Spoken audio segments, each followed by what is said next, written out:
Hello guys! Welcome back to my channel, Ramonie's Food Vlog. For this video guys, magluto tayo ngayon ng palitaw with grated coconut and sesame seed on the top.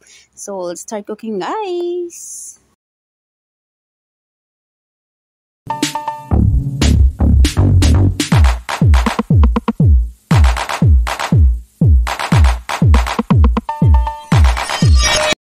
Ayan, so nag-prepare na nga pala ako dito guys sa aking, ayan, so sa palanggana, ayan. Sa palanggana, so nilagay na natin yung ating powdered rice. Ayan, so malagkit yan, malagkit. So lagay-lagay ko lang dyan, so tansya-tansya lang, maglagay lang tayo ng tubig and then mix-mix lang natin yan. So ininid lang natin yan ng parang dough ng tinapay. So hanggang makuha natin yung right na consistency or texture ng ating gagawin na palitaw. So, ayan na nga. So, hindi mo na kontento lola nyo. So, parang masyado pa siya sticky. So, nag-add naman ako nung powdered rice ulit. So, parang nasobrahan naman siya. Kaya naglagay naman ako ng tubig. So, anya. So, malalaman nyo naman yan. Basta makita nyo kung paano yung itsura ng palitaw. Pagka hindi pa luto, so masasabi nyo naman kung okay na ba yung ginagawa yung mini-knead nyo na dough ng palitaw. Yan. So, add lang ng water, konti-konti na kasi baka masobrahan. So, wala na tayong pang-add pa nung powdered rice.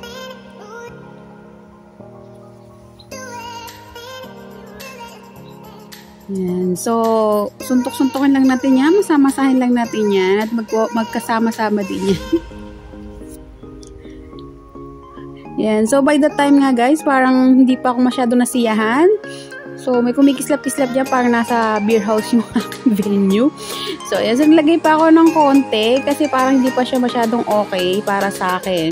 Pero, after nyan, na-realize ko na by the time pala na mag-ano siya ng air. So, parang tumitigas din pala siya kahit medyo basa siya. So, magiging okay din pala yan pag hinayaan nyo lang sa open air. Ayan. So, ganyan-ganyan lang yan. Then, set aside lang natin yan, guys. Kasi maya-maya magbo-boil na tayo ng water. Ayan. So, dito nga muna ulit, din sa may palanggana. Ayan. So, lagay ko lang yung grated na coconut. So, pagsasamahan lang natin yan kasama nung sugar natin.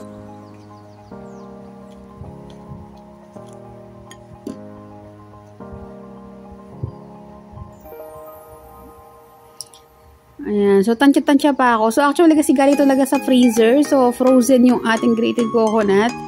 Binili ko to para yata sa gagawin kong palaman ng pandikoko. Kasi hindi ko pa nga nagagawa. So, nauna pa tong palitaw.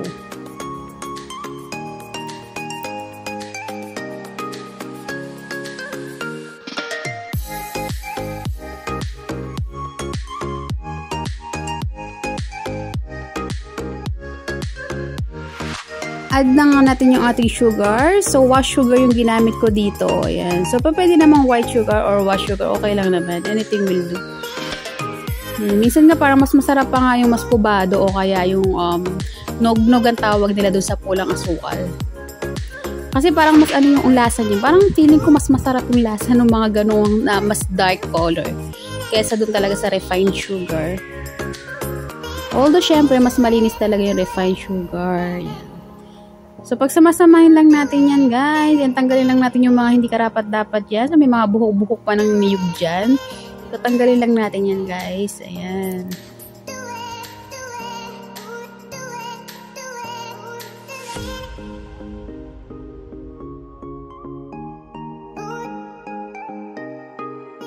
So, here na nga, nagpapakulo na nga ako ng tubig. Kasi alam niyo bang gagawin natin yan, guys. So, ayan. So, habang kumukulo yung tubig na yun, so, ipo-form lang natin tong ating malagkit na bigas. So, ayan. So, gawin lang natin na medyo bahaba. Circle around. And then, pa-flatten lang natin gamit yung ating isang finger. Ayan. So, lagyan na natin siya, guys. So, nakikita niyo naman kung ano itsura ng palitaw. Ayan. So, palitaw sa latik, palitaw na may niyog. So, parehas lang siya, guys. So, actually, iba yung parang mas masarap din yung may palitaw sa latex. So, pa-diamond naman yung pagkakagawa sa kanya. So, nilalagay naman yun sa isang lalagyan and then ikakat-kat lang siya.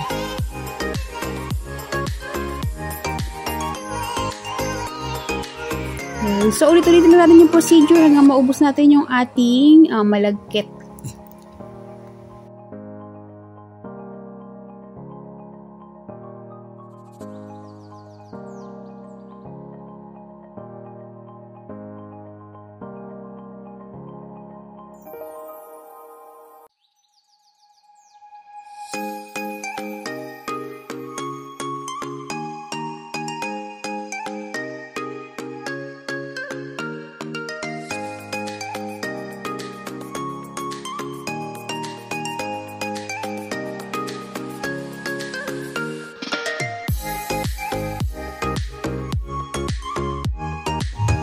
Ayan na nga guys. So, ayan. So, pagka nilubog nyo pala dyan, so while boiling, yung ating water, syempre, nasa ilalim pa yan. So, by the time na pumunta na yan sa taas or mag-sink na yan, or mag-flow. Ano ba yan? Eh, basta pag lumutang na yan, ibig sabihin, luto na yan. Ayan. So, pwede natin hanguin pagka lumutang na yung ating palitaw.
Yan, so haluloy lang natin na guys kasi medyo kumukulo ay okay na siya, so pwede na natin yung hanguin. Ayan. So using strainer syempre, kuhanan lang natin yan and then itanggalin lang natin yung excess water para may transfer na natin sa ating lalagyan. Yan, so ang bilis lang niya guys, so once na lumutang siya, so okay na yan, luto na yun. So pwede na natin i-remove sa water.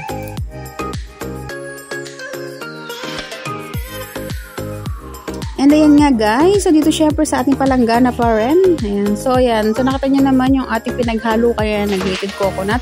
And then syempre yung ating sugar. So ayan, i-coat lang natin isa-isa yung ating palitaw.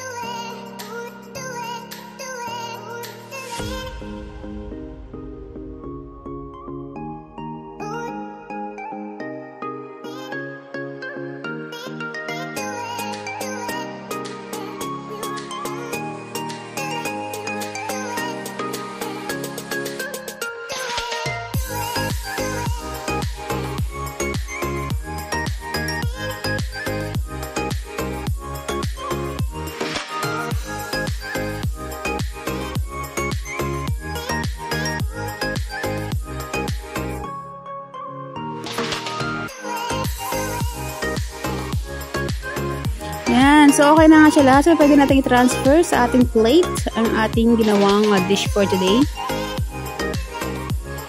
Yan. So, kukuha tayo ng konti na ating kakainin para sa ating tikiman portion.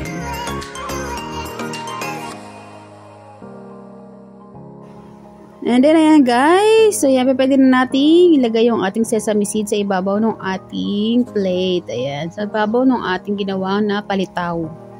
Ayan, so, ang sarap-sarap niya guys. Itsura pa lang. So, sticking man time.